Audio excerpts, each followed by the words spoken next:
So back in April, Paige Bueckers and UConn eliminated JuJu Watkins and USC from the NCAA tournament 80-73. So today, December 21st, the 7th-ranked University of Southern California tracked to the 3rd-ranked University of Connecticut's arena in Hartford, Connecticut to play a little rematch.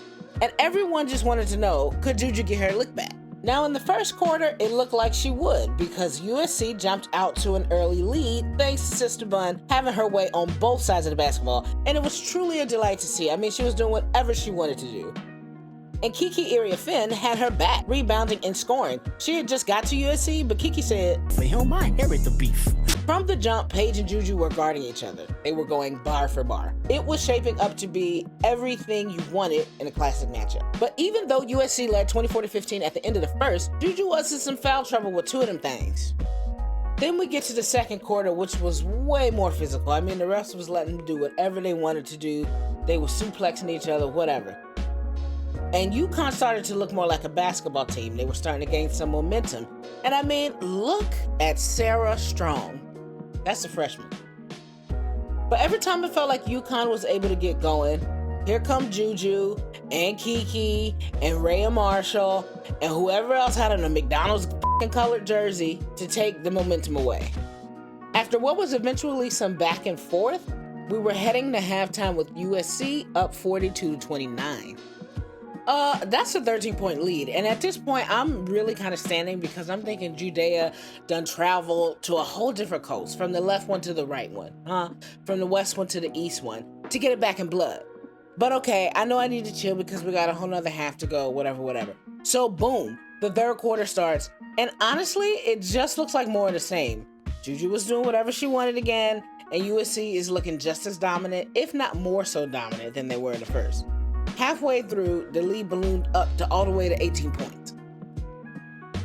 Paige, baby, we need you to show up, and show up she did. She made some shots. Sarah made some shots. And I want to take a moment to shout out KK Arnold because this is where I think KK came alive and became really aggressive with her playmaking and scoring, and I really think it helped turn the tide.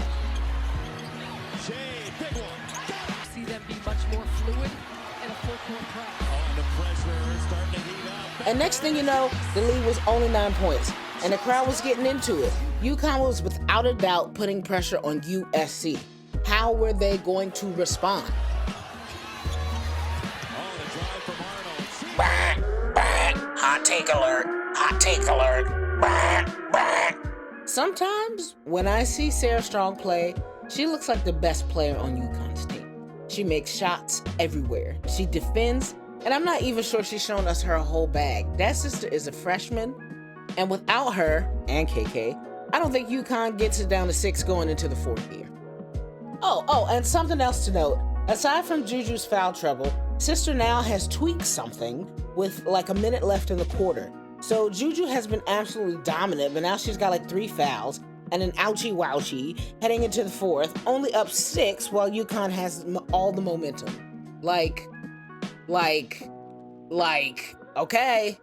Okay, now this 4th quarter was juicy, and it came down to the battle real hoops fans were looking out for, and that was Kiki versus Sarah Strong.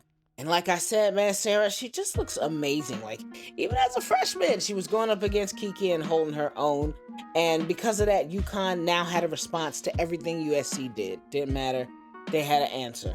Then halfway through, after some missed shots and other opportunities, Paige Bueckers comes in, hits a shot to bring UConn within 1. At this point, it's absolute bedlam.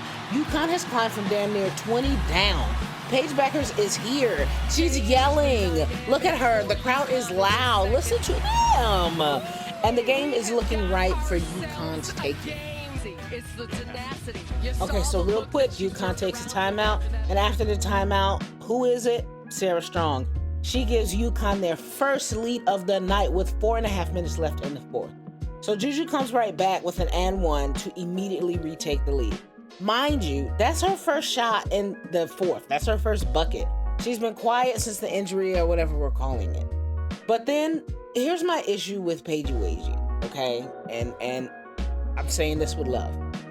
I think she just gets a little too excited sometimes and starts making bad decisions. I mean, look at the shot. take a minute here. Look at the score. Let's look at the shot clock. Let's look at who's in the paint and who is not in the paint. Guys, that's just a bad shot. Then Chin comes down and does the same exact thing, just a little bit closer. You have to lead your team in more ways than one, and I just think that wasn't the right shot to take. Like, you're only down 2 guys, run a play. Get the ball to Sarah. And I think Gino heard me because after the timeout, what did he do? He ran a play that included Sarah Strong. Okay, I know what I'm talking about over here. I know ball. But the Trojans keep their composure. JuJu hits a wide open Marshall for the layup, and just all in all from this point on, it just feel like UConn didn't have the composure that you needed to win this game. They took bad shots. They gave up bad fouls. But JuJu kept UConn's last second hope alive by missing a free throw to keep the lead at only 3. In part because of that. And how much the city means to her. Waiting and hoping and a throw off. Listen, they only had 18 seconds left, but UConn still had a chance. After what felt like a perfect game from JuJu, she fouled Sarah Strong on the 3. I don't know, maybe the ghost of Diana Taurasi was really in that thing strong, because what in the was that? So, like, come on, now Sarah only has to make her free throws, then the game over. Lead, Sarah Strong. Perfect tonight. She's got to be perfect here. 1 for 1. We've talked about the composure of this freshman and Sarah Strong. She has not played like one the entire season. Her biggest moments thus far. No good. 5 seconds to go. Now, if you make it, you have to foul immediately. If you miss, a rebound could lead to a tie or a win. Would you miss intentionally?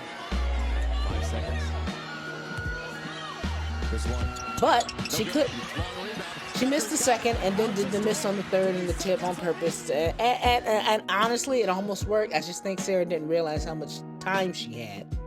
But USC got to walk away with a 2-point win. And a win is a win, baby. The only thing that matters is the W column.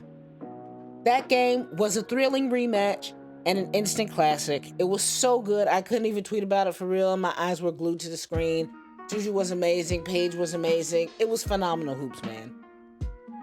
And click here if you want to see how I picked on Paige Bueckers when she played Notre Dame and Hannah Hidalgo. I'm Courtside Kenny, and I want to know how you felt about this game. Like, comment, share, subscribe, and until next time.